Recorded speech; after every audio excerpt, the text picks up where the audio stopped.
लोकसभा चुनाव 2024 के लिए सातों चरण का मतदान खत्म हो चुका है। मतदान खत्म होने के साथ ही देश की राजधानी दिल्ली में सियासी हलचल तेज हो गई है। विपक्षी गठबंधन इंडिया ने अपने शीर्ष नेताओं के साथ बैठक कर अपना आंकड़ा जारी किया है।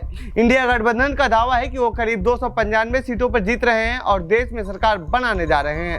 तो वहीं बीजेपी अध्यक्ष जेपी नड्डा का दावा है कि बीजेपी 370 से ज्यादा सीटों पर जीत रही है। ऐसे में अब 4 जून का इंतजार है। 4 जून को ही साफ होगा कि कौन कितनी सीटों पर जीत रहा है।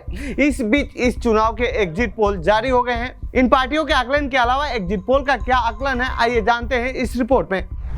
इंडिया टीवी का एग्जिट पोल क्या कहता है। इंडिया टीवी की एग्जिट पोल की बात करें तो इसका सैंपल साइज है 1,79,190। इसमें पुरुष की बात करें तो उनकी संख्या 92,205 है, तो वहीं महिलाओं की 86,985 है। इस सर्वे का समय 19 अप्रैल से 1 जून 2024 रहा है। यह सर्वे कुल 543 लोकसभा सीटों पर हुआ है।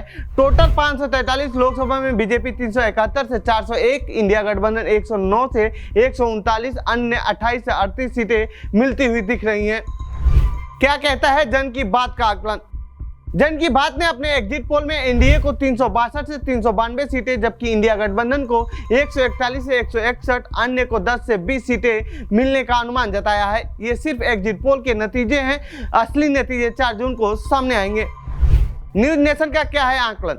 न्यूज नेशन ने भी अपने एग्जिट पोल में एनडीए को 342 से 378 सीटें मिलने की संभावना जताई है। यह भी दूसरा ऐसा सर्वे है जो एनडीए को 400 के करीब सीटें दे रहा है। न्यूज नेशन के एग्जिट पोल के मुताबिक इंडिया गठबंधन को 153 से 169 सीटें, जबकि अन्य को 21 से 23 सीटें मिलने की संभावनाएं हैं। क्या कहता है रिपब्लिक भारत का एग्जिट पोल।